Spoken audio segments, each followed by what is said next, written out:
kind of skipping a little bit in the story, so maybe I should back up. Okay. So, when we observed, when this object was observed, the air crew essentially saw it on what they call a situational awareness page. And so that is a God's eye view of all the sensor data and everything else that our jets and other jets put out, right? And so we can put cursors on and move it around, select stuff. And what the air crew described during this video verbally is a formation of objects and then the gimbal object. So what happened was, we had all gone out on an air-to-air training mission during this workup cycle off of the aircraft carrier, the Theodore Roosevelt. And again, we're off the coast of Jacksonville, Florida. And, there's like 4 or 5 or 6, red fighters, which are our own guys or gals acting as the enemy. And then we go up and act as the blue fighters and go do our tactics. I was part of the flight. We all flew up there.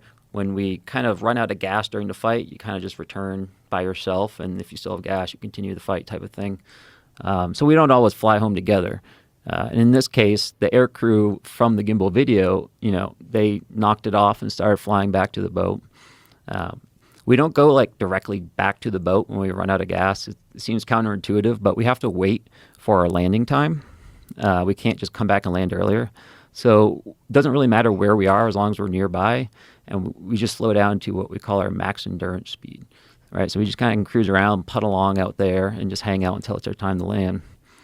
And so, while they were doing this, they noticed that there was a group of contacts on their situational awareness page, again, from their radar. And they're like, hey, maybe this is like a penetration test, because they'll launch aircraft from the coast, like old fighters or, just things that can move relatively quick, but, not necessarily there to engage us in a dogfight, to see if we can detect them and intercept them in time and things of that nature, part of the overall training. And so when they saw these objects, that's what they thought this was. And so they started flying over to it. And they got about, 6 to 7, 8 miles away. 6 to 8 is what the air crew told me. They didn't want to get any closer because it was nighttime at this point. They couldn't see the object, which is why they were only in the IR mode. And they essentially, they checked out for a bit and then circled a bit and then flew back essentially as it was time for their recovery. But what they saw was, you saw the gimbal object that we saw in the film, but there was also a formation of like 4 to 5, I might say 6, I don't remember the exact number, but somewhere in the 4 to 6 range, objects that were flying in a wedge formation. So essentially like a triangle without a base. And those objects were kind of proceeding along the same line as the gimbal. From my recollection, the gimbal was, slightly behind that formation and offset below it.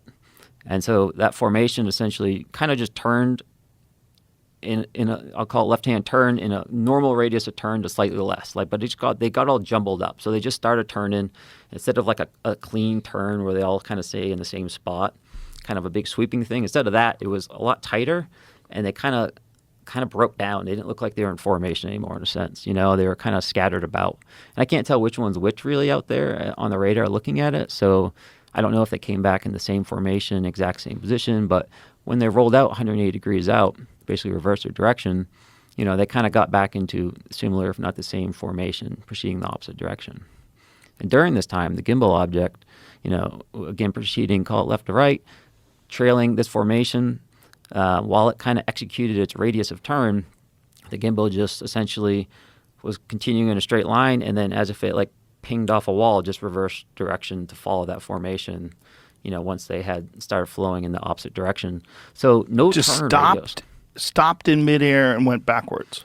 I wouldn't even say stopped. It just seemed like it just like never stopped. It just went ping, Wow. And that's how we saw it from the situational awareness page from looking down, right? And so when you lift that up and look at it from the side, what that ping motion looks like is a U-turn. Vertical U-turn to go in the opposite direction. Right, so it climbed to reverse its turn to flow in the opposite direction within about 500 feet, which is a very tight turn. I think an F-18 needs like 6,000 feet or 4,000 feet to do a turn like that.